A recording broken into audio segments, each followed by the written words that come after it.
vocês hoje. A gente vai conversar um assunto que é muito importante, principalmente aqui na nossa região, e a gente vai entender isso, que é sobre os tumores gástricos, tá certo? Eu já vou adiantar a vocês, no Brasil, o Ceará e o Rio Grande do Sul são zonas endêmicas para a neoplasia gástrica, e isso está muito relacionado aos hábitos dietéticos da população. Então, semanalmente, por exemplo, a gente opera paciente com câncer gástrico. Então, é muito frequente, apesar de ser uma doença que a gente pode, por alguns motivos, evitar fatores de risco que são controláveis, como a gente vai ver ao longo da nossa conversa de hoje. Então, o nosso objetivo hoje vai ser conhecer esses fatores de risco, tá certo? Conhecer as formas de apresentação histológica do câncer de estômago e também conhecer os métodos diagnósticos e conduta terapêutica. Eu ressalto para vocês, pessoal, que cada vez mais a gente tem que conhecer o tratamento cirúrgico. Então, a gente está vendo isso. A gente viu isso na prova do teste de progresso, o último teste de progresso. A gente viu isso na última prova da SUS. Vocês têm que conhecer qual o tipo específico de tratamento cirúrgico. Então, vocês acham que quando estão aqui na graduação, tem que colocar o tratamento cirúrgico? Não, você não tem que colocar o tratamento cirúrgico. Você tem que colocar que vai fazer uma gastrectomia parcial com linfadenectomia. Então, eu tenho que conhecer qual o tipo de tratamento cirúrgico mais apropriado para aquela situação, tá certo? Eu vejo muito isso quando vocês fazem prova de segunda chamada. Então, coloca o tratamento. É diferente de dizer que vou colocar um tratamento clínico, mas o clínico eu tenho que especificar se eu vou fazer antibiótico terapia, se eu vou fazer uma droga vasoativa, se eu vou fazer um antifúngico. Então, no cirúrgico, da mesma forma, o tratamento é cirúrgico ou uma gastrectomia, uma pancreatectomia, uma linfadenectomia, tá certo? Então, procurem ver isso. Mas, professor, nós estamos aqui para ser formados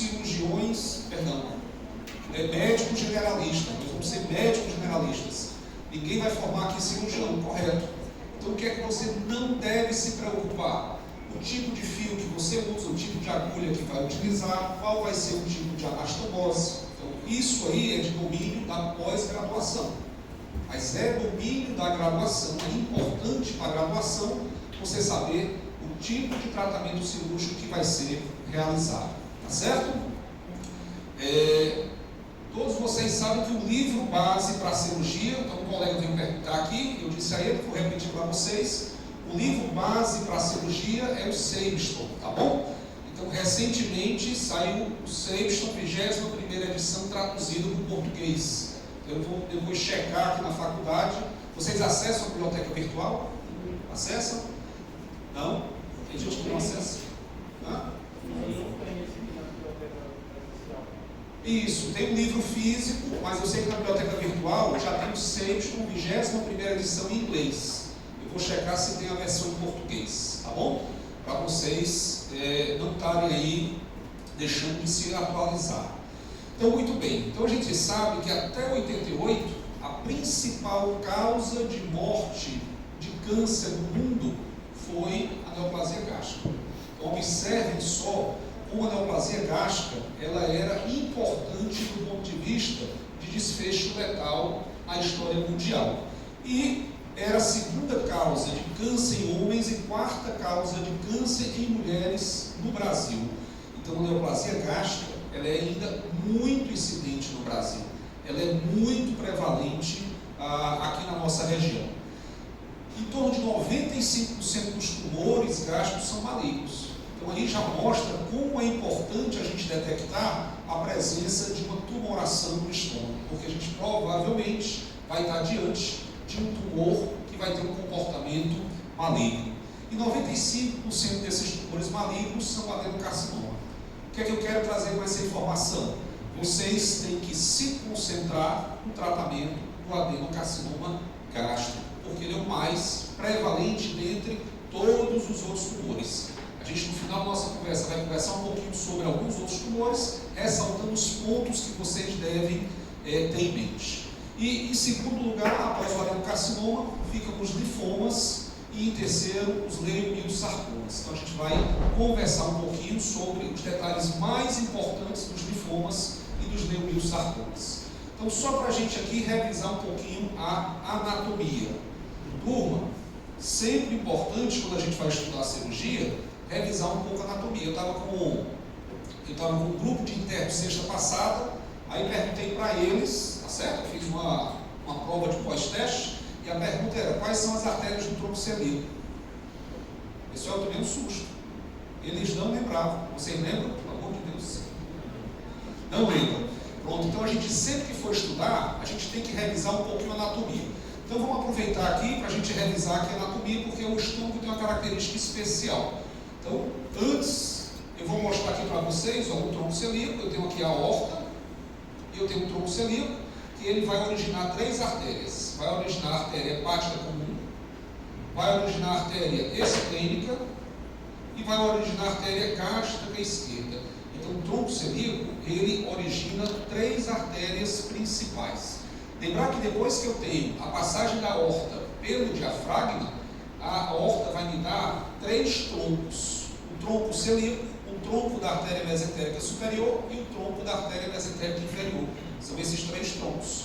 Além disso, tem duas artérias importantes: a artéria renal direita e esquerda, e depois ele vai originar as ilíacas, ele vai bifurcar nas ilíacas. Então não é difícil da gente lembrar.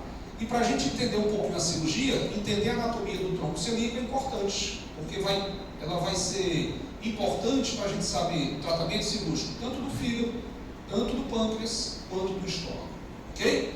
Então, sabendo que o tronco celíaco dessas três artérias, eu já vou dizer a vocês que o estômago, ele é um órgão que tem uma característica especial. Ele é irrigado, turma, por 4 artérias diferentes. Então imagine aí, um órgão só irrigado por 4 artérias diferentes. O rim é irrigado por quantas artérias?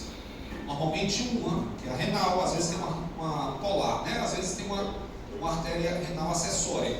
O pâncreas é irrigado por quantas artérias? Por 2. Então eu tenho aí a esplênica, mas vou ter a gastroduodenal, tá certo? O fígado vai ser irrigado por quantas artérias? Por uma, é hepática comum, tá certo? Ele tem irrigação também pela veia porta, tá? Ele tem, apesar de ser sangue venoso, ele recebe algum grau de oxigenação da veia porta. Mas o estômago tem essa característica. Então ele vai ter a artéria gástrica esquerda, que vai irrigar aqui, ó, a pequena curvatura. A artéria gástrica direita também vai irrigar aqui a pequena curvatura. E elas têm, ó, ramos comunicantes. Então, na pequena curvatura, eu tenho a artéria gástrica esquerda e a artéria gástrica direita, tá certo? E na grande curvatura, eu vou ter a gastroepipóica direita e eu vou ter a gastroepipóica esquerda. Então, eu tenho, tá certo? Na grande curvatura, 2 outras artérias que vão irrigar o estômago, tá?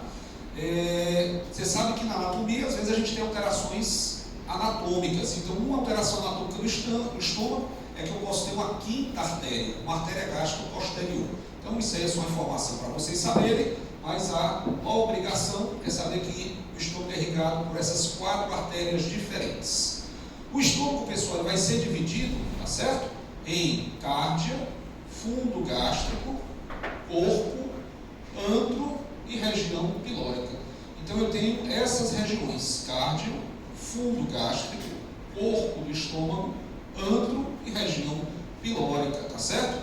E isso também é importante a gente saber, porque vocês vão ver que o tratamento dos tumores do estômago vai depender, um dos fatores é a localização do tumor. Então, se eu tiver um tumor muito pequenininho, tá certo? Muito pequenininho, aqui, por exemplo, no cárdia, ele é pequeno, mas mesmo ele sendo um tumor pequeno, eu vou ter que fazer uma gastrectomia total como tratamento. Se eu tiver um tumor grande, tá certo? Tumor grande aqui na região do antro, mesmo ele sendo grande, eu posso fazer um tratamento com a gastrectomia parcial. Então eu estou justificando para vocês que a localização do tumor ela é importante para determinar o tratamento cirúrgico desse paciente. Então aqui está o que a gente comentou com vocês. Então a gente tem aqui o cárdio, o fundo gástrico, o corpo, o antro e a região aqui pilórica, tá certo? Então isso aqui é importante que a gente saiba. Então na curvatura menor, turma, quem é que vai irrigar a curvatura menor? Gástrica esquerda e gástrica direita, muito bem. E a curvatura maior? gástrica, cólica direita e esquerda. Perfeito. Tá certo? Antes da gente entrar propriamente dito nos adenocarcinomas, a gente vai falar um pouquinho sobre as lesões polipoides do estômago. Então, os pólipos gástricos cada vez mais estão sendo diagnosticados, e isso se deve pela melhora da qualidade tecnológica dos endoscópios e pelo aumento da longevidade da população. Então, quando a gente fala em pólipo, eu posso ter os pólipos hiperplásicos, que constituem 80% dos pólipos, e a chance de malignidade é a mesma da mucosa normal. Isto é, se o paciente tiver um pólipo hiperplástico, isso não quer dizer que ele tenha uma lesão pré-cancerosa, tá certo? Ele quer dizer que ele tem o mesmo risco de ter câncer naquele pólipo do que na mucosa normal. Então, a grande maioria desses pólipos é localizada no ântro, diferentemente dos pólipos adenomatosos, que constituem 15% dos pólipos, e é frequente nesses pólipos a gente ter figuras de mitose. Então, eu já estou vendo que um pólipo adenomatoso, eu posso ter atipia e figuras mitóticas nas células. Então, eu tenho aqui um risco aumentado para ter uma lesão neoplásica. E eles, por isso, são potencialmente malignos. Então, quando uma biópsia de um pólipo vier um pólipo adenomatoso, eu tenho que questionar se a gente não deve fazer a retirada completa. Então, a gente vê hoje a situação endoscópica como essa, tem uma polipose gástrica. Então, vários pólipos aí na mucosa do estômago, e esses pólipos podem trazer como sintomas nenhum sintoma, o paciente pode ser assintomático, desde a sintomas inespecíficos. Então, quando eu tenho um pólipo muito grande, esse pólipo pode evoluir causando obstrução. Então, ele pode dar um pouco de saciedade precoce, pode dar empachamento e desconforto abdominal. Então, para fazer um diagnóstico, aqui eu tenho um pólipo hiperplásico, aqui eu tenho um pólipo adenomatoso. Então, para fazer o diagnóstico, eu já vejo a característica macroscópica desse pólipo. Então, o endoscopista, ele vai olhar e ele vai ver a característica macroscópica. Mas, sem sombra de dúvidas, o diagnóstico final vai ser histopatológico. Então, o histopatológico é que vai confirmar se é um pólipo hiperplásico ou adenomatoso. E como é que vai ser o tratamento? O tratamento vai ser através de uma cirurgia endoscópica. Então, vai fazer uma polipectomia endoscópica, tá certo? E aí, obrigatoriamente, eu tenho que fazer o diagnóstico histopatológico dessa lesão. Então, o importante é que a gente saiba que eu tenho como fazer o tratamento com a endoscopia, sem precisar submeter esse paciente a uma resecção cirúrgica maior. Alguma dúvida, turma, sobre o pólipo? Não? Então, vamos lá. Entrando agora nos adenocarcinomas. Pois não? Todos vão ter que ser retirados. Pronto, importante. Quando eu tenho uma situação como aquela, eu não tenho como retirar todos os pólipos. Mas o que é que eu vou fazer? Eu vou fazer uma biópsia por amostragem, e aí eu repito a endoscopia por 6 meses, para a gente ficar avaliando. Tá certo? Se eu tiver uma situação como essa, então eu tenho um pólipo aí único, aí eu tenho como retirar ele todo. Não é? Aqui eu tenho um pólipo pediculado, então eu tenho que retirar uma alça de Rod biopsy, dando aqui uma certa margem, tá bom? Da base dele. Ok? Mas é uma pergunta importante, porque a gente vai ter que monitorizar. Então, quando a gente fala em adenocarcinoma, a gente vai perceber que ele vai atingir mais a população masculina do que a feminina. Normalmente na 6ª e 7ª década de vida. Então, a gente observa que pacientes que têm essa idade, eles devem passar por um screening. 65% dos pacientes com adenocarcinoma gástrico têm mais de 50 anos. Então, se a gente vislumbrar que o adenocarcinoma gástrico ele vai incidir uma população abaixo de 50 anos, isso quer dizer que eu vou ter um tumor mais agressivo. Então, para o adenocarcinoma gástrico, quanto mais novo o paciente, mais indiferenciado vai ser o tumor e mais agressivo consequentemente.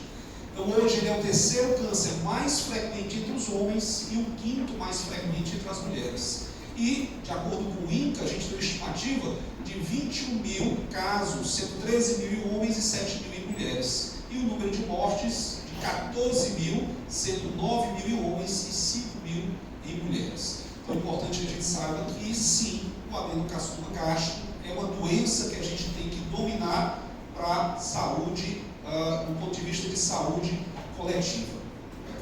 Qual quais são os fatores ambientais que são intrinsecamente associados ao câncer gástrico? Então, o que é que eu vou ter de importante no câncer gástrico? Primeiro fator, pessoal, é o dietético.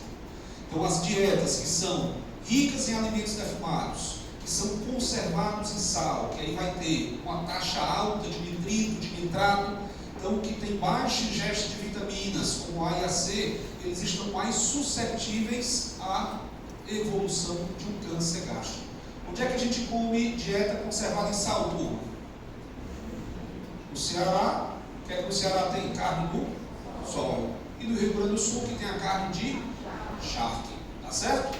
Então, por isso que Ceará e o Rio Grande do Sul são zonas endêmicas, tá? Para câncer gástrico. Por que a gente salgava a carne, pessoal? Para conservar a carne. Então, na época que não tinha refrigerador, você salgava a carne. Vocês sabem qual é a diferença da carne do sol para a carne de charque? Alguém sabe essa curiosidade? Não? Pois eu vou dizer a vocês. A carne do sol, pessoal, ela é salgada e depois exposta ao sol. Ela vai secar. A carne de charque, ela é exposta ao sol e depois é salgada. Então, a diferença é o preparo, tá bom? Mas lógico que a nossa carne do sol é muito mais gostosa do que a carne de charque, né? Os gaúchos não acham, mas a gente aqui com certeza acha, tá? Então, o fator dietético, turma, é muito importante para a gente evitar que o paciente se exponha ao risco aumentado de câncer gástrico. O segundo fator ambiental mais importante é a infecção prolongada por H. pylori. Então, vocês viram, conheceram H. pylori lá, talvez, na microbiologia, não foi? Com certeza reviram na gastro. A gastro foi no quarto semestre? Terceiro semestre. Então, viram lá. E hoje, qual é a indicação? A indicação, turma, é a gente erradicar o H. pylori se ele for diagnosticado. Antigamente, a gente só tratava o H. pylori se o paciente fosse sintomático. Hoje, mesmo o paciente assintomático tem que erradicar. Antigamente, na gastro disse que tem que tratar quantos dias para erradicar o H. pylori? 14 dias. Antigamente se tratava por 7 dias. Então vocês estão vendo que existe na orientação de saúde mundial um esforço para diminuir a infecção por H. pylori. Então aumentou o tempo de tratamento e o tratamento ficou mais precoce. Então mesmo o paciente assintomático trata e o tratamento agora está escondido. Tá bom? Então é importante que a gente saiba que ele é um fator altamente indutor de adenocarcinoma gástrico. Fatores ambientais também são importantes, tá certo? Pacientes que se submetem a trabalhos em condições que têm solventes, que têm tintas, então esses pacientes podem ter também o risco aumentado. A idade, como a gente já viu, entre a sexta e a sétima década, o gênero masculino e observem só, a obesidade, pessoal, está sendo cada vez mais estudada como um fator de risco para vários tipos de câncer, principalmente o adenocarcinoma gástrico. Então é importante que a gente também possa controlar, porque é um fator de risco que pode ser evitado. O cigarro, sem sombra de dúvida, é fator de risco para vários tipos de tumores, incluindo o câncer gástrico e a história familiar. Então, se eu tiver parentes de primeiro grau com câncer de estômago, eu vou ter uma maior susceptibilidade, tá certo? Para ter câncer de estômago. Então, é importante que a gente saiba disso. E o câncer de estômago pode entrar também como precursor da síndrome de Lynch. Então, se eu tiver até três familiares no terceiro grau, eu tenho possivelmente a síndrome de Lynch, e aí eu vou precisar investigar esse meu paciente. Fatores genéticos também são identificados e o tipo sanguíneo A. Então, o tipo sanguíneo A, pacientes que têm o tipo sanguíneo A aumentam o risco. Sem sombra de dúvida, o fumo e o uso de bebidas alcoólicas, além do excesso de peso. Então, a infecção por H. pylori tem um risco de 3 a 6 vezes maior do paciente que tem H. pylori de ter câncer gástrico, tá certo?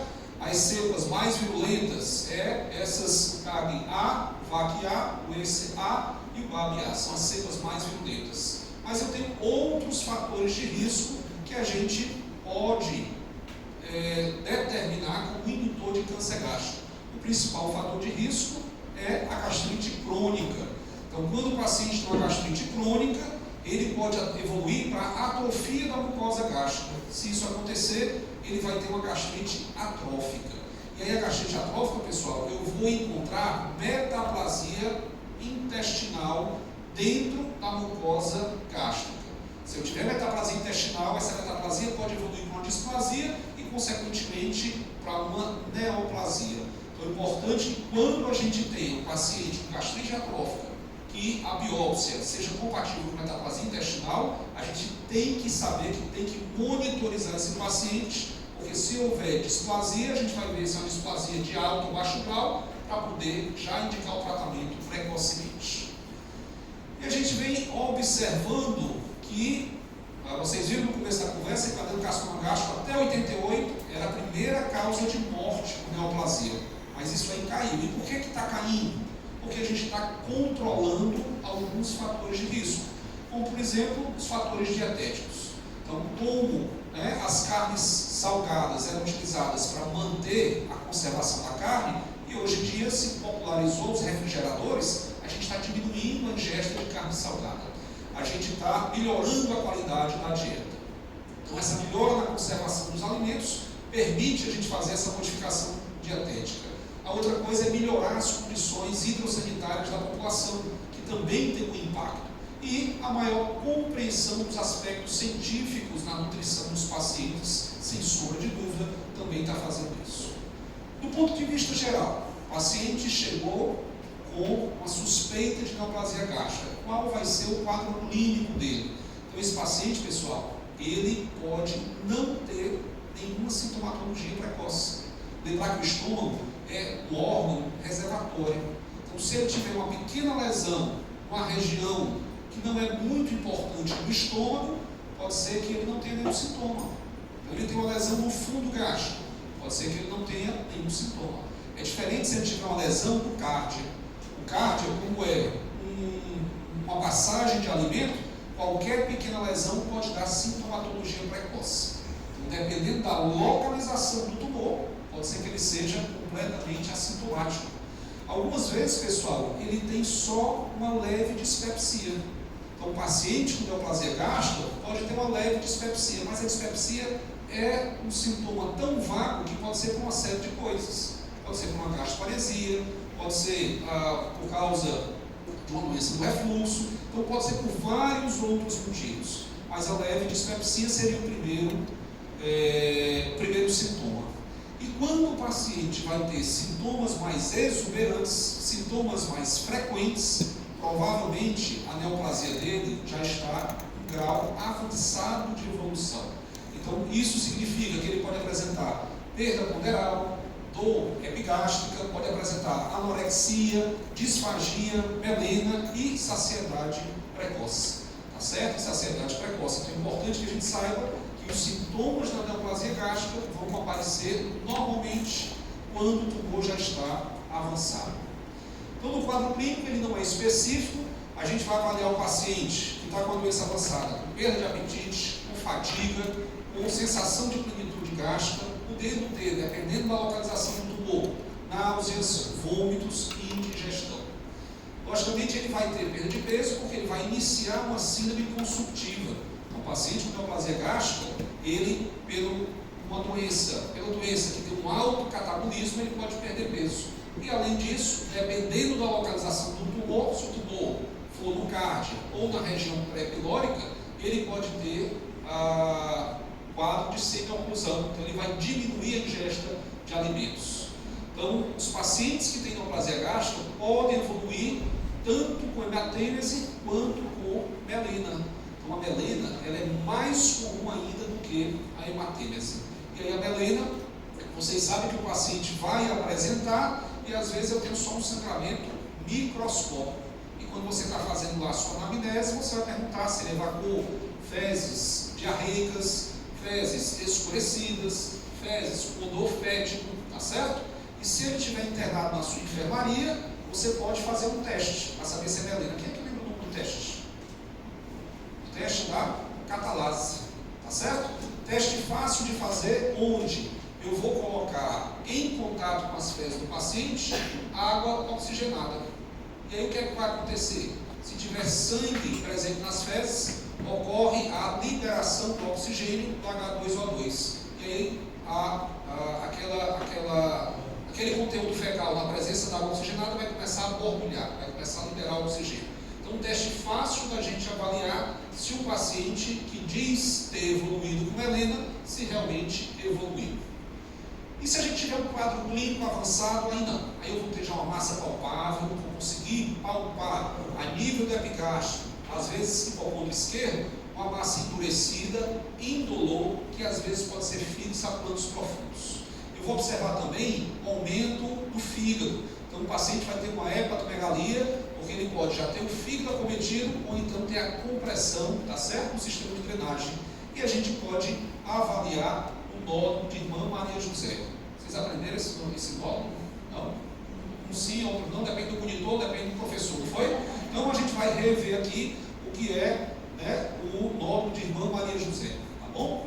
Primeiro no exame físico, o que é que vocês estão vendo aqui desse paciente com câncer gástrico? Estão vendo que ele parece ter um abdômen acídico, né? A gente vê aí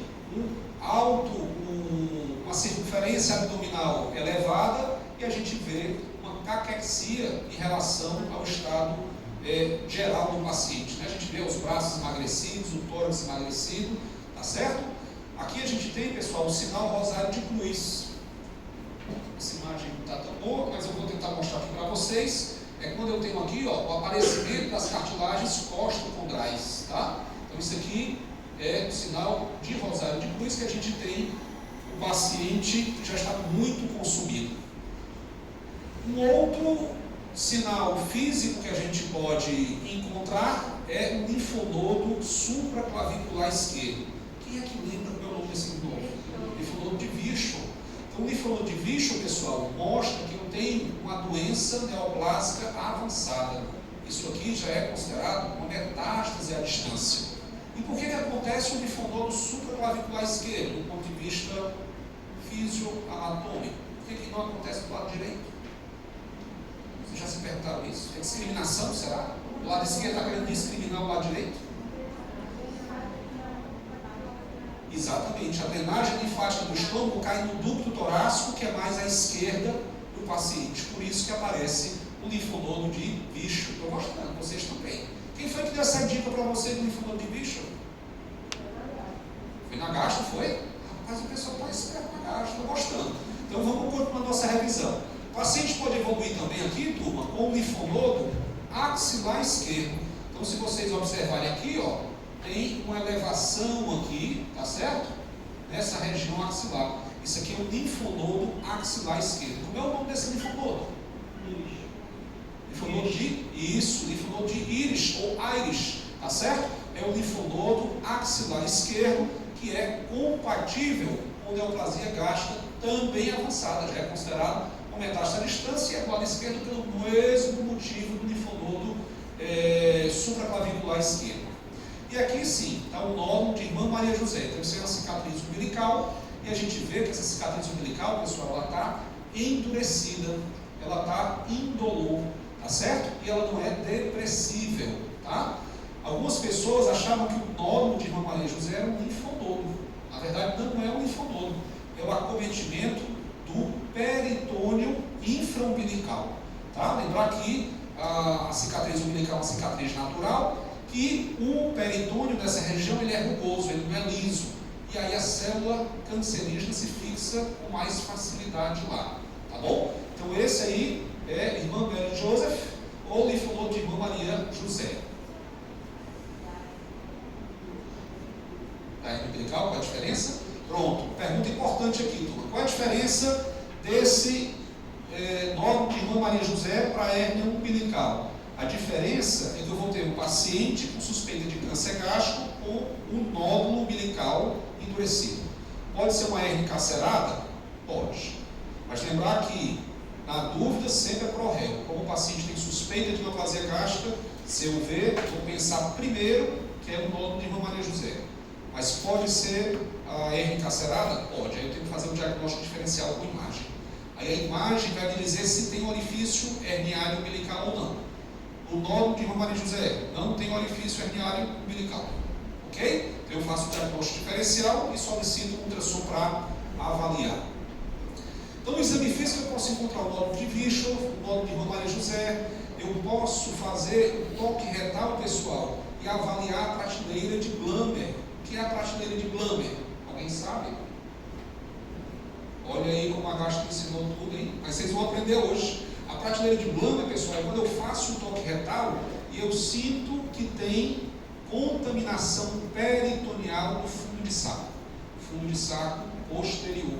Então, se eu fizer o toque retal e sentir, através da palpação do reto, como se fosse uma sensação de nódulos no peritônio, a gente vê no livro que é uma sensação de toque calçamento, tá? Calçamento esse de pavimento de rua, eu tenho uma prateleira de Blammer positiva. E isso aí acontece porque o paciente teve uma disseminação neoplásica celômica. Então, só recordando a vocês, a gente pode ter um tumor disseminando de três formas. Eu posso ter disseminação hematogênica, o tumor vai disseminar pela corrente sanguínea. Eu posso ter a disseminação linfática, o tumor vai disseminar pela corrente linfática. E eu posso ter a disseminação celômica. A disseminação celômica, quando ocorre a penetração da célula neoplásica além da serosa, e essa célulazinha cai dentro da cavidade abdominal. E aí, quando ela cai dentro da cavidade abdominal, ela pode se fixar em outros órgãos, ela pode se fixar no próprio peritônio, dando a carcinomatose peritoneal, ela pode se fixar lá na cicatriz umbilical, dando o nódulo de Irmã Maria José, ou ela pode se fixar, turma, no ovário. Lembrar o ovário, que é o único órgão intraabdominal, tá certo? Que não é revestido pelo peritônio. Então, é o único não, porque o esôfago abdominal também não tem serosa, só tem adventícia. Mas o ovário, após o esôfago abdominal, é o único órgão que não é revestido pela serosa. Graças a Deus, né? Já pensou se tivesse serosa, nenhum de nós estava aqui. Né? O óvulo ia tentar sair lá, a serosa não ia deixar. Então ele não tem esse revestimento. Por não ter esse revestimento, ele mais facilmente aceita o implante de uma célula neoplásica. E se a gente tiver o implante ovariano de uma célula neoplásica, eu vou ter o que eu chamo de tumor de Krukenberg. Então o tumor de Krukenberg nada mais é do que a infiltração ovariana de um tumor do aparelho digestivo. O tumor mais comum que tem derivado do tumor de Krukenberg é a neoplasia gástrica. Mas eu posso ter também para neoplasia de cólon, tá bom? Uma vez, só contando para vocês, abrindo aqui um parênteses, chegou um paciente lá no serviço com a hipótese de neoplasia ovariana. Ela tinha um tumor no ovário de mais ou menos, tá certo? 12 por 10 centímetros, que foi diagnosticado através do exame físico e confirmado com a tomografia e foi encaminhado lá para o serviço para a gente avaliar. O detalhe é que essa paciente, ela tinha um marcador tumoral, que era o CA125 elevado. Então foi o único marcador que solicitaram no serviço de origem dela. E chegou realmente com um tumor ovariano. Então, quando a gente estava lá discutindo em sessão, a gente perguntou se a paciente tinha endoscopia, pensando que poderia sim ser um tumor de Krukenberg. Obrigatoriamente, para fazer o estadiamento, eu tenho que solicitar a endoscopia. E aí, quando nós solicitamos a endoscopia, ela tinha uma neoplasia gástrica. Então, para vocês verem a importância que tem a gente correlacionar a epidemiologia. Professor, para estadiamento do CA gástrico, né? Melhor, do endoscópio ou PET? Pronto, pergunta importante. Como é que eu vou estadiar? Eu já vou adiantar aqui, para a gente fazer o estadiamento, pessoal, eu tenho que fazer tomografia. E aí, vocês lembram que eu vou estadiar o quê? Vou pesquisar o que no estadiamento? Possíveis locais de metástase. Então, o local de metástase vai ser cavidade abdominal, peritônio, fígado e ovário. Então, eu tenho que ter uma tomografia de abdômen de pelve e pulmão. Tem que ter uma tomografia de pulmão, tá certo? Outro possível foco de metástase é o cérebro, mas eu não tomografo todo mundo, eu só vou tomografar se tiver uma mudança de comportamento do paciente, ok? O PET scan vai ser importante para mim naquele paciente que eu operei, que no segmento, no follow-up, ele estava zerado de tumor. Então eu tinha aí o CEA, o CA724 zerado, são os marcadores para tumor de estômago. Eu queria que vocês tomassem nota. CEA e o CA724.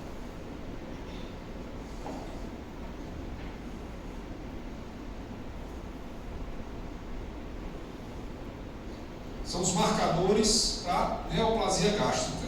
Então, quando eu tiver um paciente no segmento com CEA 72.4 normalizado, sem evidência de metástase, de repente com 6 meses, aumenta o CEA dele, aumenta o CA 72.4 dele, eu faço uma tomografia, não vejo lesão, aí eu faço um PET scan, tá certo? Então o PET scan vai ser importante para mim, principalmente no follow-up, tá? Eu posso ter hepatomegalia e logicamente eu vou ter caquexia como sintoma. Então, como é que eu vou fazer o diagnóstico de um paciente com suspeita de neoplasia gástrica? Primeira coisa, eu vou ver se ele tem anemia. Recentemente, semana passada, a gente teve uma paciente que ela teve múltiplos sangramentos, tá certo? Múltiplos sangramentos e precisou ir para UTI. O último sangramento dela, ela baixou de 9 de hemoglobina para 6. Ela perdeu 3 pontos de hemoglobina, esterilizando através de melena. Então é importante que eu saiba que se o paciente ele tem algum grau de anemia, eu vou precisar investigar. Mas sem sombra de dúvida, o diagnóstico, a utilização do armamentário diagnóstico mais importante é da endoscopia digestiva alta. Porque a endoscopia digestiva alta ela vai me dar uma imagem macroscópica e ela tem a possibilidade de fazer a biópsia, que me possibilita uma confirmação histopatológica. Então é importante que eu saiba que a endoscopia digestiva alta ainda é o padrão ouro para fazer o diagnóstico do câncer gástrico. Os exames contrastados do estômago, eles devem ser colocados posteriormente à endoscopia, se for necessário. Lembrar que eu não posso fazer o esôfago gastrograma antes da endoscopia, porque o bário que eu utilizo para contrastar, ele impregna a mucosa, e às vezes demora semanas para desimpregnar.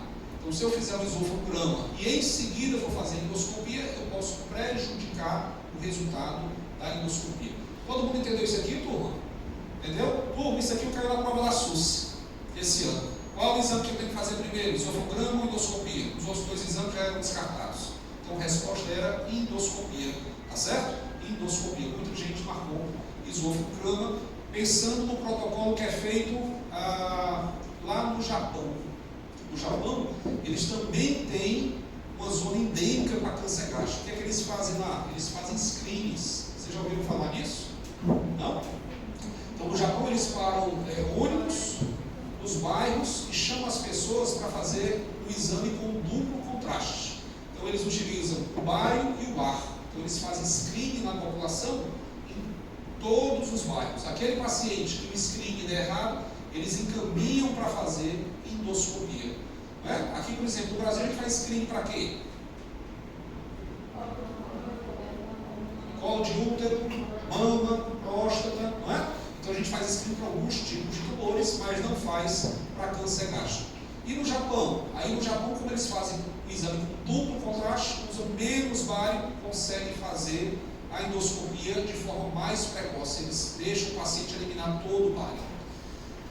A tomografia ou ressonância, turma, vai ser utilizada para o estadiamento, como a gente já tinha aqui levantado para vocês. Então a gente vai estadiar solicitando TC de abdômen, pelve e tórax. Tá bom? Então isso aí que a gente vai fazer. E quando é que eu vou fazer a ressonância? Eu vou fazer a ressonância se o paciente não puder fazer o contraste iodado da tomografia. Então se o paciente tiver alguma alergia que submeteria ao risco de fazer o contraste iodado da TC, eu faço a tomografia. E a endoscopia digestiva, portanto, ela é mais eficiente, avalia a visão da lesão, permite a realização de biópsias e, consequentemente, permite uma avaliação citológica. E a biópsia vai dar o resultado definitivo. É isso? Pronto. Na vida real, turma, paciente com lesão gástrica, você olha, ela tem a cara, o jeito, o cheiro, o gosto de tumor. Biopsia, resultado da biópsia, inflamatório. E aí? O que é que vocês fariam? Opera. Outro exame. Quando isso acontece, turma, nós vamos, a gente fica morrendo de vontade de operar. É verdade, a gente fica se segurando, tá certo? A gente fica se segurando. Mas eu preciso, do ponto de vista legal, confirmar que ali é uma neoplasia ou não. Por quê? Porque vai mudar a cirurgia, se for. Vocês vão já ver que eu acrescento uma etapa cirúrgica quando o paciente tem uma lesão neoplásica. Então, o que eu faço no dia a dia é pedir para repetir a endoscopia e que fazer no mínimo a retirada de 7 fragmentos. Eu aumento a quantidade de fragmentos para conseguir fazer com que ocorra uma maior probabilidade de dar o diagnóstico, tá certo? Então a endoscopia digestiva, portanto, ela é mais sensível e específica no método diagnóstico. E aí, o que eu falei para vocês, devem ser realizadas pelo menos 7 biópsias para a gente ter uma acurácia maior durante o diagnóstico, certo? Ela não é invasiva, é acurada, é rápido e permite fazer tanto o diagnóstico macroscópico quanto o histopatológico. Então, por isso, a endoscopia deve ser feita como primeira opção na suspeita de câncer gástrico. A tomografia vai ver a presença ou ausência de metástases durante a realização do estadiamento, tá certo? Então, a serografia a gente pode fazer no caso onde não tem endoscopia, com aquele detalhe que eu falei, e o ultrassom endoscópico, pessoal, permite ver a invasão da parede gástrica e acometimento de linfonodos. Todo mundo aqui sabe como é que faz o ultrassom endoscópico? Sim? Não? Não? Pronto. O ultrassom endoscópico, turma, é feito com uma endoscopia normal. Só que esse endoscópico ele tem uma sonda sonográfica na ponta. Então eu vou fazer uma endoscopia normal, um endoscópio especial que tem uma sonografia na ponta, tem ultrassom na ponta, ok? Pessoal, isso aqui também caiu na prova da SUSE esse ano. Então estou dizendo, ó, já dei 2 questões para vocês, viu? Se tivesse feito a prova de cirurgia, já não ia zerar, já tinha dado aqui 2 questões. Lembrar que quando eu faço o estadiamento das lesões, o que é que eu quero ver? O T de tumor, é isso? O N de linfonodos e o M de metástase. O melhor método para ver o T é aquele que pode ver a invasão das camadas, tá certo? Da estrutura em questão que está acometido com a neoplasia. Qual é o exame que pode ver a invasão das camadas? Se o tumor está restrito à mucosa, invadiu submucosa, invadiu a muscular mucosa, invadiu serosa. O histopatológico vai me dar. Mas qual é o exame de imagem que eu posso ver? É a ecoendoscopia. Então a prova perguntava, para classificar o T do TNM do câncer gástrico precoce, eu tenho que utilizar ecoendoscopia, ultrassom endoscópico, tá bom? Muita gente marcou o quê? Tomografia, tá? A tomografia, ela me dá uma noção, mas ela não vai me dar o estadiamento do T. A tomografia vai me dar o estadiamento do N e do M, ok? Ficou claro isso, turma?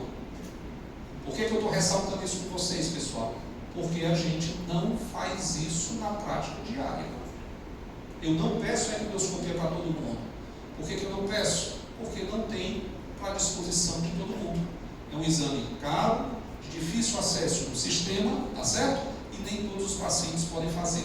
Mas, do ponto de vista teórico-científico, deveria ser feita a endoscopia para todo mundo, para a gente classificar o T. Ok? Muito bem. E se eu conseguir fazer esses exames e achar que o paciente tem uma doença avançada, eu posso submeter o paciente a um outro tipo de exame, que é a laparoscopia diagnóstica. O que a laparoscopia diagnóstica vai fazer? Vai avaliar a cavidade abdominal no intraoperatório. Então eu posso fazer uma laparoscopia diagnóstica. Qual a importância da laparoscopia? A laparoscopia, feita previamente, ela diminui 70% das laparotomias não necessárias, que é aquela laparotomia open close. Você abre a cavidade, olha, está cheio de metástases, e você só faz fechar a cavidade, tá certo? Então a laparoscopia evita 70% desse tipo de procedimento. É um procedimento menos invasivo, porque é minimamente invasivo, é um procedimento que o paciente pode fazer de forma rápida, segura, tá bom? Então eu posso fazer a laparoscopia como um último exame para avaliar a cavidade peritoneal do meu paciente. Do ponto de vista endoscópico, a gente tem uma classificação que é importante que vocês tenham conhecimento. E essa classificação vai classificar os tumores gástricos em 5 subtipos. Então a primeira classificação, que é a classificação morfológica de Bormann, classifica os tumores em Bormann 1 quando ele for um carcinoma polipoide, uma lesão bem demarcada, com área de tecido normal. Então, eu estou vendo aqui, mas professor, isso aí não é um pólipo, não? Vocês observem aqui que está diferente dos pólipos que a gente viu. Ele é aumentado, tá certo? Ele tem uma base aqui, ó, céssio, ele não é pediculada. Então, essa é a classificação do Bormann 1. Diferentemente do Bormann 2, eu já tenho aqui uma lesão ulcerada. Só que essa lesão ulcerada, ela tem aqui as bordas, ó, que são bem marcadas, elas são bem delimitadas. Eu estou vendo aqui, ó, a borda aqui, ó, da lesão ulcerada, tá certo? E não apresenta nenhuma infiltração perilesional. O Bormann 3, por sua vez, já é diferente, porque ele mostra também aqui uma lesão ulcerada importante. E os bordos da lesão, observe que eu não tenho tão definido como no Bormann 2. Então, normalmente eu tenho uma lesão aqui mais rasa, uma lesão que está mais friável no Bormann 3. Tá certo? E eu tenho aqui o Bormann 4. Então, o Bormann 4 eu já vejo aqui que eu tenho uma lesão infiltrativa difusa. Então, não só na região ulcerada, mas em toda a parede gástrica eu tenho alteração da consistência. Então, o Bormann 4, normalmente, quando a gente vê, ele é chamado de limite plástica. Então, a limite plástica é quando eu tenho um tumor Bormann 4. A gente vai já ver a classificação histológica para a gente entender mais. E o Bormann 5, pessoal, é quando eu tenho uma lesão que não se encaixa em nenhuma das outras classificações. Então, eu tenho o Bormann 5 e é importante que a gente saiba categorizar e classificar pela classificação de Bormann. Então, do ponto de vista histológico, os tumores adenocarcinoma gástrico podem ser do tipo tubular, papilar, mucoso ou coeso. Desses aqui, eu vou sinalizar para vocês, os tumores pouco coeso apresentam células em anel de Syneit. O que é que a célula de anel de Syneit traz para a gente de informação? A célula de anel de Syneit, quando existe qualquer tumor, pessoal, vai me dizer que esse tumor é mais agressivo. Ele é um tumor de pior prognóstico, tá certo? Então, um tumor do tipo pouco coeso é um tumor que tem pior prognóstico. Lembrando que todos são adenocarcinoma, mas o pouco coeso é aquele que tem o pior prognóstico. Muito bem. Outra classificação, além da classificação de Bormann, que é diagnóstica, que vocês têm que saber, é a classificação de Lauren. Essa classificação de Lauren, ela é histológica. Então, o patologista, quando mandar o laudo histopatológico para vocês, ele vai dizer: esse tumor pela classificação de Lauren é do tipo intestinal ou do tipo difuso. Por que isso é importante? Porque isso vai me orientar no tipo de tratamento cirúrgico que eu preciso e vai, além disso, dizer qual o prognóstico desse paciente. Porque a gente vai ver que os tumores do tipo intestinal têm melhor prognóstico do que os tumores do tipo difuso, tá bom? Então, o tumor do tipo intestinal, ele é bem diferenciado. Vocês sabem que o tumor bem diferenciado tem melhor prognóstico. Ele é de formação glandular. Ele acomete principalmente o sexo masculino e os pacientes idosos. E os fatores dietéticos são muito importantes na origem desses tumores. E eu queria que vocês guardassem essa informação. A disseminação preferencial dos tumores do tipo intestinal é a disseminação hematogênica, tá certo? E normalmente eles se concentram nas regiões distais do estômago. Turma, quando eu tenho um diagnóstico do tumor do tipo intestinal, eu vou me programar para fazer uma cirurgia e dar uma margem proximal de 5 centímetros. Então, se eu tenho um tumor do tipo intestinal, a minha margem proximal tem que ser pelo menos de 5 centímetros. Quer dizer que eu vou dar uma margem oncológica de segurança de 5 centímetros. Diferentemente do tumor do tipo difuso, que acontece em 13% dos casos. Quando eu tenho um tumor do tipo difuso, eu tenho que dar uma margem proximal de no mínimo 7 centímetros. Então, com essa mudança de conduta, eu estou ampliando a minha margem, eu já estou dizendo que o tumor do tipo difuso, ele é mais difícil, tá certo? De atingir o grau de cura. É mais difícil eu curar um paciente com tumor do tipo difuso do que um tumor do tipo intestinal, que tem melhor prognóstico. Então, o tumor do tipo difuso, ele tem contornos mal definidos, ele é um tumor mais indiferenciado, diferentemente do tumor do tipo intestinal. Ele acomete mais as mulheres e os jovens, diferentemente do tumor do tipo intestinal. Ele não possui relações estreitas com alimentação e dieta. e ele metastiza em maior grau pela via linfática e transmural. O tumor do tipo intestinal, a via preferencial de disseminação é hematogênica. Então, quando eu tiver um tumor do tipo difuso de Lauren, eu tenho que avaliar bem como é que estão os linfonodos. E normalmente eles têm presentes na sua constituição as células de anel-cinete, que aí a gente já diz para vocês que dão um pior prognóstico. A localização dele normalmente é proximal, o tumor do tipo intestinal é distal, e por isso eles têm um prognóstico menos favorável. Tá certo? Então, saber que se o paciente tem um tumor do tipo difuso, ele tem um tumor com pior prognóstico. Turma, tudo tranquilo até aqui? Vamos para frente? Está todo mundo querendo entrar no centro cirúrgico, né? Nós vamos já entrar. Daqui a pouco a gente chama todo mundo. Mas antes de chamar para o centro cirúrgico, a gente tem que, após fazer o diagnóstico, estadiar o nosso paciente.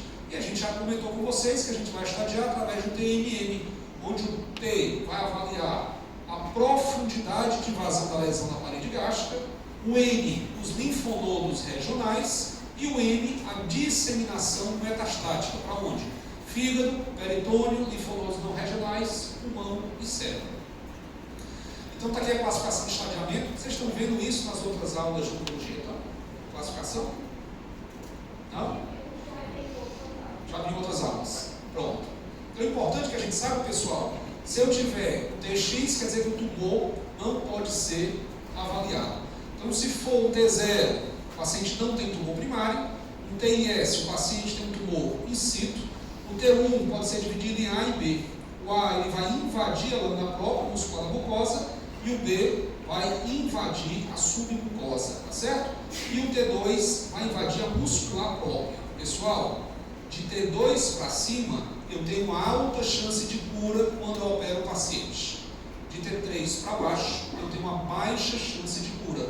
O T3 já vai invadir, observe só, a subserosa, e o T4 pode ser dividido em A e B. O T4A tem uma perfuração da serosa e o T4B tem invasão de órgãos adjacentes. Quais são os órgãos que vocês acham que o paciente com neoplasia gástrica pode invadir? Fígado, pâncreas, duodeno, intestino. Pessoal, tem uns 5 anos atrás a gente operou uma paciente, ela tinha 29 anos, tá certo? 29, olha, jovem, né? Jovem. Então, paciente com 29 anos, eu disse jovem, o pessoal fez, cara, o pessoal 29 anos é jovem, tá? 50 anos também é jovem, tá certo? É, criança, gostei. Então, turma, ela tinha 29 anos e ela tinha um tumor que invadia o lobo esquerdo do fígado, invadia o ângulo esplênico do colo, invadia a adrenal esquerda, o corpo e a cauda do pâncreas e o rim esquerdo, tá certo? Então, um tumor que era muito agressivo. Eu comentei para vocês, pacientes jovens com neoplasia gástrica, normalmente a neoplasia é agressiva, tá? A gente submeteu essa paciente a uma cirurgia, e aí a gente fez uma hepatectomia parcial esquerda, fez uma hepatectomia do lobo esquerdo dela, fez uma colectomia parcial, então a gente retirou o ângulo esplênico do colo e o colo esquerdo, a gente retirou o corpo e a cauda do pâncreas, a adrenal esquerda e o rim esquerdo. Então fez uma cirurgia muito grande. Professor, isso é comum? Não é comum. E por que a gente fez? Porque é uma paciente jovem, tá certo? Essa paciente, depois da cirurgia, fez tratamento adjuvante e aí ela conseguiu sobreviver, tá certo? 3 anos e 9 meses. Foi bom ou foi ruim, turma? Foi bom, pessoal. Se a gente não tivesse operado, a expectativa de vida era inferior a 6 meses. Ela conseguiu viver 3 anos com muita qualidade e nos últimos 9 meses a qualidade de vida dela caiu. Mas ela ganhou aí, tá certo? 3 anos livre de doença. Ela ganhou 3 anos livre de doença, mesmo com o tratamento adjuvante. E nos 9 meses a doença recidivou. Ela apareceu novamente no local, tá certo? Então, mesmo a gente tendo feito uma ampla ressecção, ela ainda teve esse aparecimento.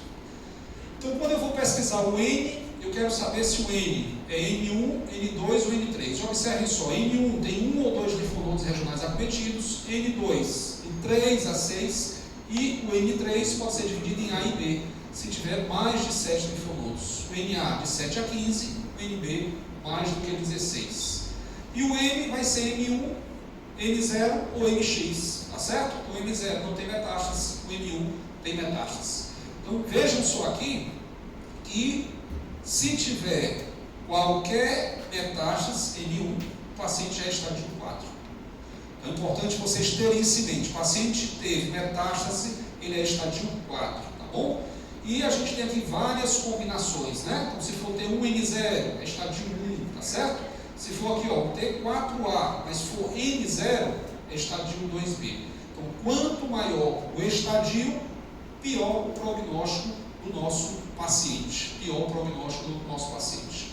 Turma, isso aqui eu não recomendo a vocês decorarem, só um minutinho. Eu não recomendo, tá certo? Porque eu não sei se vocês têm na literatura.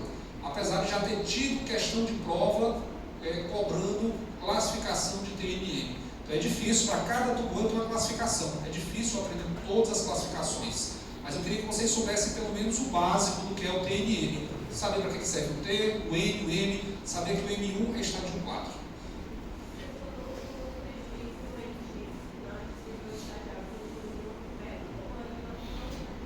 Não estadia, tá certo? Então, por exemplo, às vezes eu tenho paciente com carcinomatose peritoneal, certo? Então, eu faço a investigação do tumor primário. Eu sei que a carcinomatose é uma lesão secundária. Eu faço a investigação do tumor primário. Endoscópio, colonoscópio, tomografia, ressonância, não acho o tumor primário, tá bom? Aí o que é que eu faço? Eu faço uma laparoscopia diagnóstica e biopsio o local da metástase. Normalmente aquele local da metástase ele tem a imagem histológica do tumor primário. Então ele vai me dizer se é um carcinoma, se é um adenocarcinoma, se é um linfoma. Então ele vai ter imagem.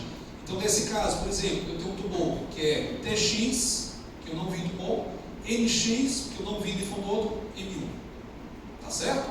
Então eu não consegui localizar o tumor. Ok? Muito bem.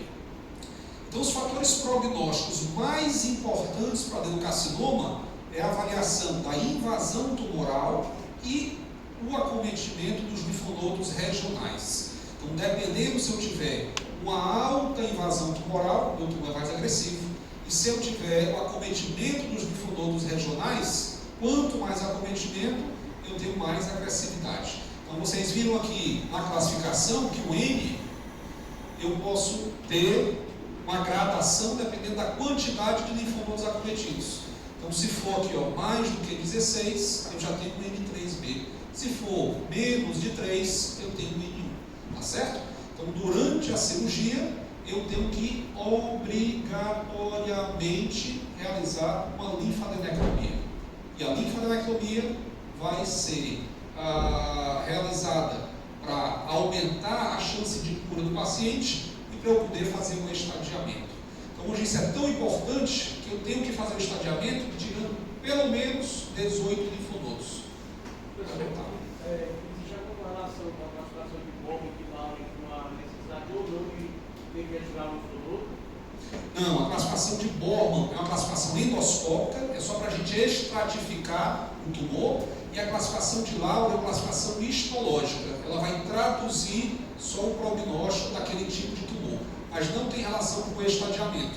Então, eu posso ter um tumor do tipo intestinal que seja T2, N2, M1.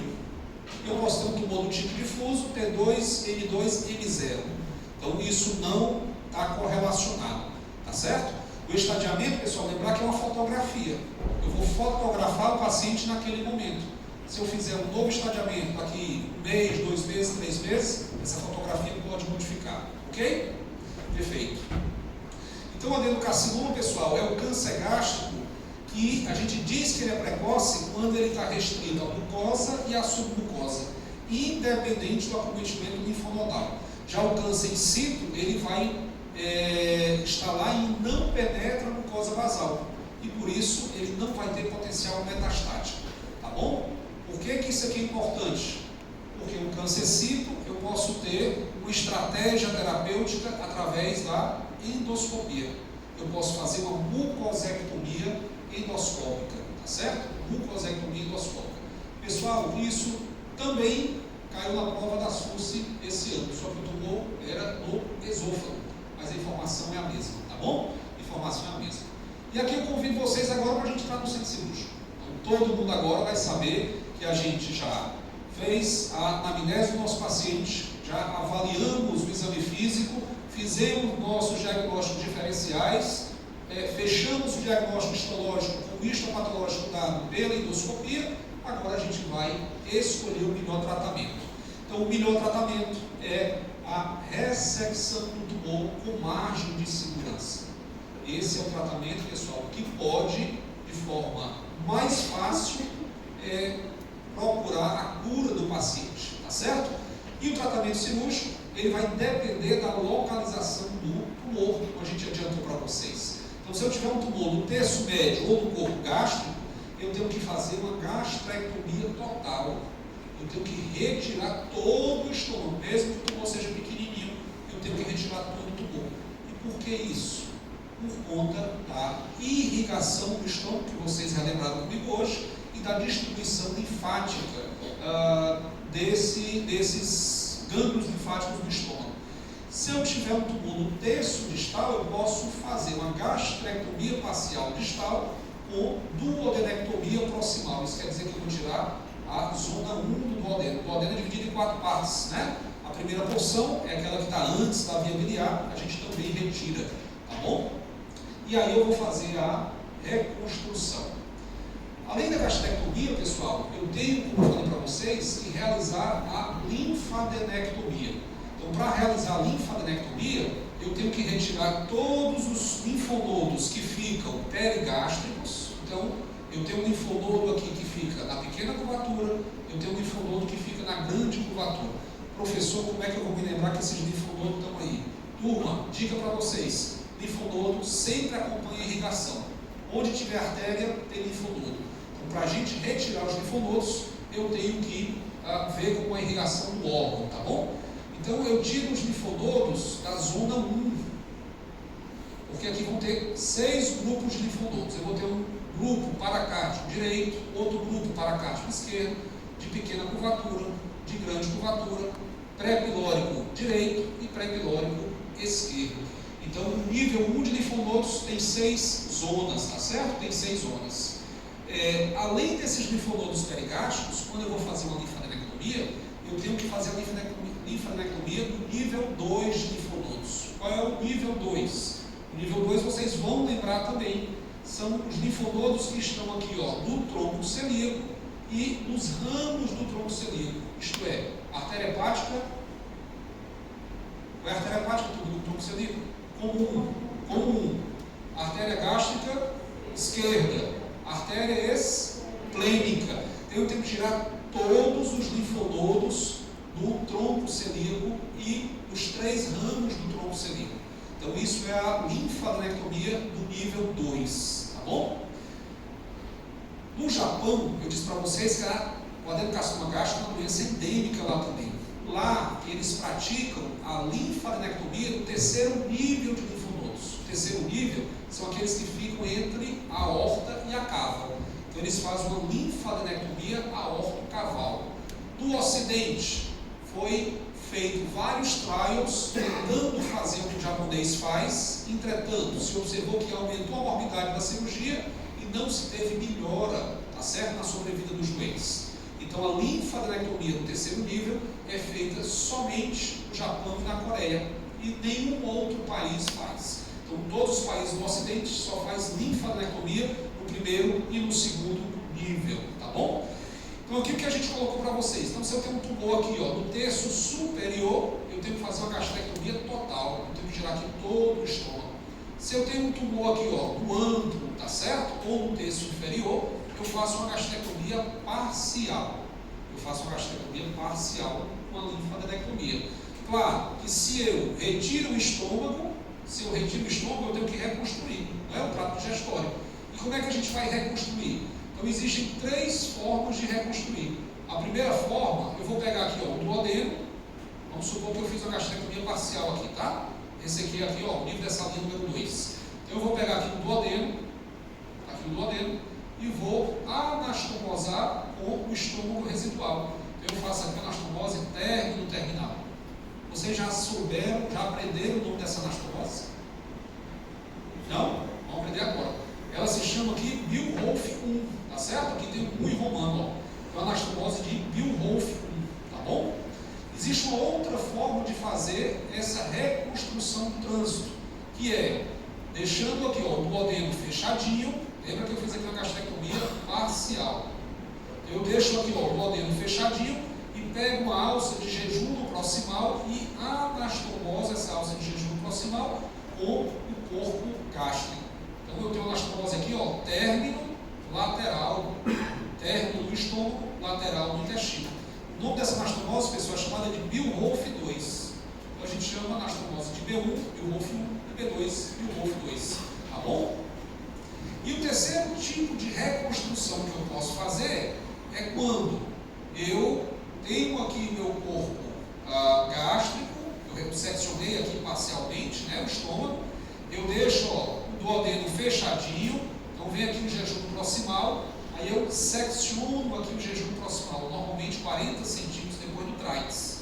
Quando eu secciono, essa alça que estava aqui, que foi seccionada, eu levo lá para cima em anastomose. Então tem anastomose término lateral, então o alimento vem aqui do esôfago, passa para o reservatório gástrico, passa aqui para o jejum distal, só que eu tenho que reanastomosar essa alça aqui proximal no próprio jejum. Por quê? O que é que vai ter dentro dessa alça aqui, turma? Que vocês imaginam?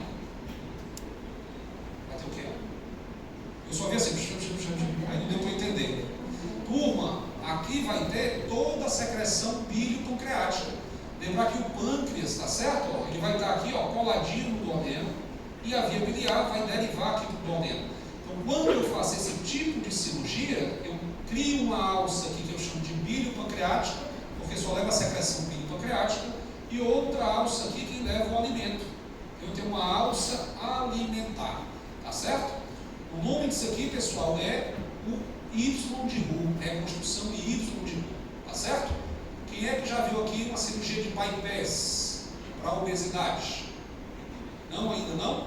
Quando verem, vocês vão ver que o que é feito é o Y de Roux, que é isso aí que eu estou mostrando para vocês. Então, bypass, como o nome já está dizendo, vai bypassar, é a confecção de um Y de Roux, além da diminuição da câmara gástrica que vocês vão ver na aula da obesidade, tá bom? Então essas são as três formas da gente reconstruir o trânsito intestinal depois de fazer uma gastrectomia parcial, tá? Então aqui mais uma vez, mostrando, qual é o nome dessa anastomose aqui, turma? Qual? B2, muito bem, Billhoff 2. O nome dessa anastomose aqui, turma? Y de Roux, muito bem, então vocês estão vendo aí, já estão todos aí craques, né? Então aqui simulando, tem um tumor aqui no terço distal, é feito aqui uma ressecção parcial do estômago e a reconstrução de trânsito pode ser feita com B2 ou com Y de Roux. Por que eu não coloquei aqui a B1? Porque a B1, pessoal, eu só vou utilizar quando eu faço antrectomia. Então eu só consigo realizar a B1 se eu fizer uma antrectomia. Então se eu retirar somente aqui o antro, tá bom? O antro. Por quê? Porque o duodeno é uma alça fixa. Então eu não tenho mobilidade dela para vir aqui para cima. Eu não consigo pegar esse duodeno aqui que é fixo e trazer aqui para cima. Diferentemente aqui no delgado, que tem mesentério, eu levo para onde eu precisar. Ok? Todo mundo entendeu por que eu não faço a B1 em gastrectomia parcial, que não seja antrectomia? Sim? Perfeito. Então vamos lá. Então quando eu faço uma gastrectomia, eu tenho que me preocupar na linfadenectomia. Então aqui vocês estão vendo a representação esquemática dos linfonodos. E aí vocês lembram o que eu disse? Onde tem artéria, tem linfonodo. Onde tem artéria, tem linfonodo. Então esses linfonodos aqui, da pequena curvatura, e esses linfonodos da grande curvatura, formam o nível 1 da linfadenectomia. Os linfonodos que estão aqui, no tronco celíaco, acompanhando a artéria hepática, acompanhando a artéria esplênica e acompanhando a artéria gástrica esquerda, são o nível 2 de linfonodos. Então, quando eu faço uma gastrectomia, eu tenho, se eu quiser um objetivo curativo, que realizar uma linfadenectomia. E aí eu classifico a minha linfadenectomia em D1, D2 ou D3. D1, quando eu tiro o nível 1 de linfonodos, D2, quando eu tiro o nível 2, e D3, quando eu tiro o nível 3. Onde é que eu faço linfadenectomia D3? Esquecemos, já ficou feio. Japão e Coreia, muito bem. Então o tratamento, pessoal, quando o paciente tem doença avançada, eu digo que ele é inoperável para curabilidade, eu posso submeter o paciente a um tratamento paliativo. Eu posso submeter o paciente a uma ressecção paliativa. E aí vocês podem perguntar, professor, qual é a melhor ressecção? Perdão, qual é a melhor paliação? A melhor paliação ainda é a ressecção. Então, se eu tenho um paciente que tem um tumor gástrico com metástase, ele saiu da possibilidade de cura. Ele não tem mais chance de fazer uma cirurgia curativa. E por que eu vou operar um paciente que não tem mais potencial de cura? Porque esse paciente pode complicar com o tumor. Ele pode sangrar e ter hemorragia. Ele pode obstruir e ter um abdômen agudo obstrutivo.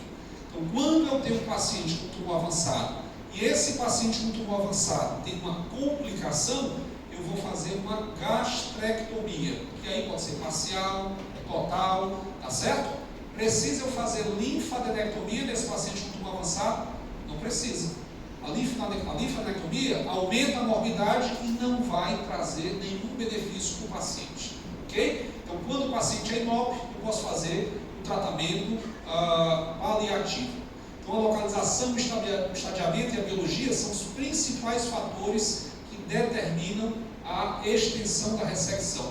Então, a gente disse para vocês, se eu tiver um tumor do tipo intestinal, qual é a margem proximal de segurança que eu tenho que dar? 5 centímetros. Se for tumor do tipo difuso, 7 centímetros. Então, vocês estão vendo que isso vai favorecer. Então, a ressecção dos órgãos adjacentes está indicada sempre que necessário para alcançar um potencial curativo. Sempre. Então, eu disse para vocês aqui o caso da nossa paciente, né, de 28 anos, que a gente fez uma ressecção multi-orgânica, né? Então, seccionou o estômago, ressecou o estômago, fígado, parte do pâncreas, rim, adrenal. Então, fez uma ressecção muito grande na tentativa de cura dessa paciente. Só que às vezes, pessoal, a gente vai operar e o que a gente encontra é isso aqui. Isso aqui é o colo transverso, aqui é o mesocolo, que está todo infiltrado por tumor. Aqui é o tumor alça de Delgado. Cada pontinho branco desse, turma, cada pontinho branco desse é um implante metastático. Então a gente já tem aqui o paciente com carcinomatose peritoneal, um tumor muito avançado, tá? Abrindo um parênteses aqui, semana passada, exatamente uma semana, eu operei a mãe do médico, tá certo? Ela vinha com um desconforto pélvico, mais do lado direito, e aí fez um ultrassom, e o ultrassom mostrou que tinha uma massa pélvica. Então essa massa pélvica foi solicitada pelo ginecologista na tomografia, e a tomografia indicou, tá certo? Que era um tumor aderido ao cérebro. Então isso foi o que a tomografia indicou. O ultrassom sugeriu um tumor de ovário, ultrassom transvaginal. E aí ela foi lá para o consultório e a gente fez uma ressonância. E a ressonância mostrou que parecia ser um tumor de apêndice. Tá? Então o tratamento era a gente fazer uma hemicolectomia direita. Mas por que eu estou falando isso para vocês? Então ela era filha de médico, aí estava lá o filho, tinha os primos médicos, tinha uns 6 médicos na sala de cirurgia, tinha muita gente na sala. Assim que a gente colocou a câmera dentro do abdômen, tá? Essa paciente não tinha CIT, e os achados do ultrassom, da tomografia e da ressonância foram esses que eu disse. Assim que a gente colocou a câmera, tinha carcinomatose peritoneal. Então vocês imaginam, né? Os parentes que conheciam sabem o que é que significava, certo? Então assim, mesmo a gente fazendo todo o estadiamento, o CEA, a gente tinha pedido o CEA dessa paciente, era um CEA de 2, é um CEA normal. Então mesmo com todo o estadiamento, a gente ainda tem o estadiamento transoperatório. Transoperatório. Então a gente procedeu com a hemicolectomia direita, por videolaparoscopia, e biopsiou as lesões do peritônio. Aí eu pedi uma congelação. A biópsia de congelação, turma, é aquela que sai no intraoperatório. Então a gente tem o resultado no intraoperatório. Então a gente já tinha confirmado que aquela suspeita macroscópica de carcinomatose peritoneal estava confirmada. Então assim, ruim, porque o tumor muito provavelmente deve ser um tumor agressivo. Tá certo? Ela tinha um tumor carcinoide do apêndice, um tumor carcinoide. Muito bem. E além da cirurgia como terapia, eu posso fazer, turma, terapia neoadjuvante ou adjuvante. A terapia adjuvante, ela é importante porque a gente sabe que o câncer gástrico é radioresistente. E a quimioterapia ainda não tem a resposta que se gostaria. Tá? Quando a gente fala em câncer gástrico, a resposta da terapia quimioterápica é em torno de 40%. 40% é bom ou é ruim? Depende do referencial. Pronto. O referencial, turma, é que antigamente a resposta era em torno de 20%. E aí, quando aumentou para 40% com as novas drogas, os oncologistas vibraram. E o cirurgião? O cirurgião quer 100%. Entretanto, a gente compreende o entusiasmo dos oncologistas clínicos, porque eles dobraram a melhora da resposta. Então, dobrou 100% a melhora da resposta. Então, hoje a gente ainda não tem a resposta que a gente gostaria. Então, os agentes quimioterápicos citotóxicos mais utilizados é o 5-FU e o ácido fólico, que podem ser utilizados isolados ou em associação. Então, quando eu tenho um paciente com câncer gástrico, pessoal, eu posso avaliá-lo e decidir se ele vai fazer 2 protocolos. O primeiro protocolo é o protocolo europeu, chamado de MEDIC, tá certo? O que é que o protocolo europeu faz? Ele faz uma quimioterapia neoadjuvante, então faz 4 semanas de quimioterapia para 1 mês. Nós operamos o paciente, com 1 mês ele começa a quimioterapia adjuvante, tá certo? Então ele faz isso que a gente chama de quimioterapia perioperatória. Eu queria que todo mundo lembrasse isso, que isso é uma coisa que está na moda, tá certo? Eu digo na moda do ponto de vista científico. É uma coisa que está sendo muito cobrada, a quimioterapia perioperatória.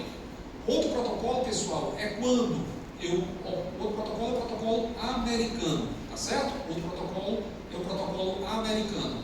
Quem é que pode chutar aí o nome desse protocolo americano? Eu vou dizer, vocês nunca mais vão esquecer. É o protocolo de McDonald's, tá certo? Então vocês não vão mais esquecer o nome do protocolo americano. Então o protocolo de McDonald's, o que é que ele faz? Ele opera o paciente e no pós-operatório ele faz químio e radioterapia. Químio e radioterapia. Mas professor, o senhor está dizendo aí que o câncer gástrico é radioresistente? Sim. Mas a contaminação linfonodal ela é radiosensível, tá bom? Por que o americano, pessoal, por que o trabalho, o protocolo de McDonald's, ele recebeu crítica? Ele recebeu crítica porque somente 90% dos pacientes incluídos no trabalho, incluídos no trial, tinham feito linfadenectomia D2. Então o europeu critica o americano porque a maioria, tá certo, dos pacientes incluídos no estudo só fizeram linfadenectomia D1. Quer dizer, retiraram somente os linfonodos perigástricos, mas não retiraram os linfonodos do tronco celíaco. Daí o motivo deles fazerem tratamento com radioterapia, tá certo? Então, saber que tem esses 2 tipos de protocolo, McDonald's dos Estados Unidos, químio e rádio pós-operatória, adjuvante, protocolo MEDIC, quimioterapia transoperatória, tá bom? Quimioterapia transoperatória. E o prognóstico, pessoal? O prognóstico dos pacientes que têm tumor vai ser o fator determinante na sobrevida e vai relacionar com o quê? Com o estadiamento. Quanto menor o estadiamento, logicamente, melhor o prognóstico. E aí eu disse para vocês que é para a gente ter a maior chance de sobrevida, precisa operar o paciente no estadiamento inicial, estadiamento 1 ou 2. Pessoal, vocês acham que isso é a nossa rotina? Não é. A maioria dos pacientes que a gente pega, pessoal, já está no estadiamento avançado, já tem um estadio avançado, tá certo? E isso faz com que o paciente tenha a perda de cura. A pandemia, pessoal, trouxe várias coisas ruins, né, para a vida da gente. Vocês passaram aqui pela pandemia com aula online, não foi? Sem prática, professor que nunca tinha dado aula para monitor, ficava lá dando aula para monitor, falando sozinho. Monitor. Aí eu sou, tomara que eles estejam prestando atenção. Tomara. Porque a câmera apagada.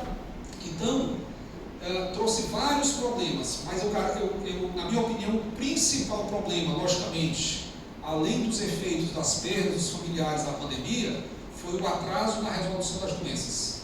Ainda hoje, nós estamos pegando pacientes que deveriam ser tratados naquela época, não conseguiram tratamento, e quando vão ser tratados, estão no estágio avançado, quer seja com a doença neoplásica ou não neoplásica.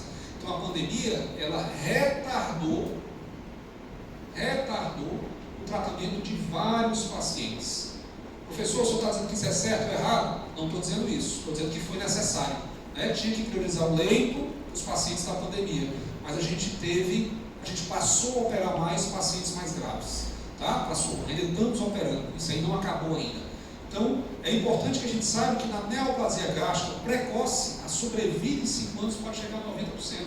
Eu posso curar o paciente, turma. Eu posso curar, mas para curar, eu preciso diagnosticar esse paciente precocemente. Se eu não conseguir diagnosticar precocemente, eu vou diminuir a minha chance de sobrevida.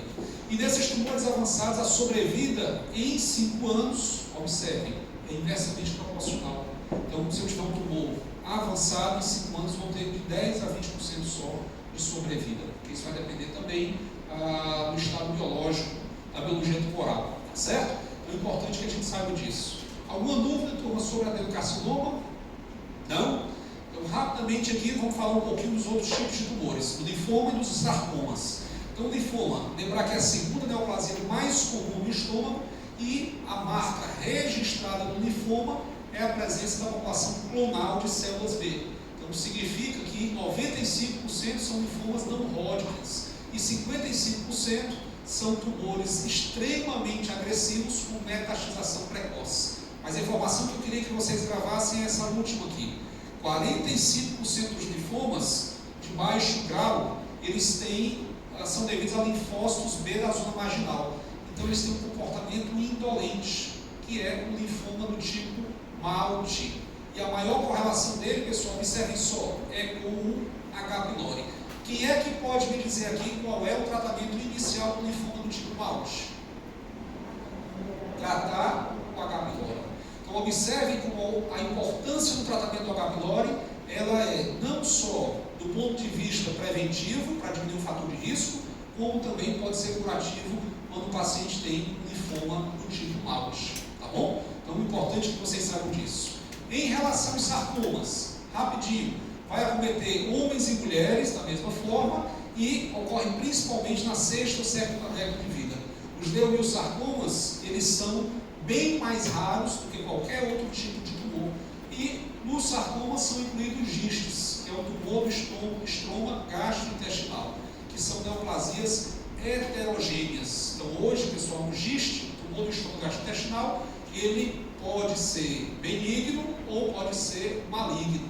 Então, gistes que têm maior do que 2 centímetros são considerados já tumores malignos. Mas o que vai determinar isso é o índice de mitose que tem na avaliação histológica, tá certo? A avaliação histológica. Então, é importante. Para a gente fazer o tratamento de um giste, a gente faz a ressecção do tumor localmente. Eu não preciso, para tratar um giste, fazer linfadenectomia, tá bom? E se eu tiver um giste que tem metástase, que é um giste metastático, além de fazer a ressecção, eu vou fazer tratamento com o imatinib. E aí eu faço o tratamento com o imatinib durante 2 ou 3 anos. E esse imatinib vai tentar controlar as metástases à distância, tá certo? É importante que a gente saiba disso, porque a extirpação cirúrgica completa é o único tratamento que se pretende para ofertar a cura. O tratamento com o imatinib é um tratamento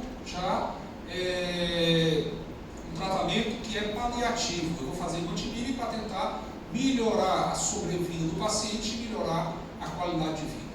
Ok, turma? Com isso, o turmal termina aqui. Vocês agora estão craques em tumores gástricos, né? Se tivesse feito a prova da SUS aí, derrubavam 3 questões, 3 de 20, já é um percentual alto. Eu vou aqui rapidamente fazer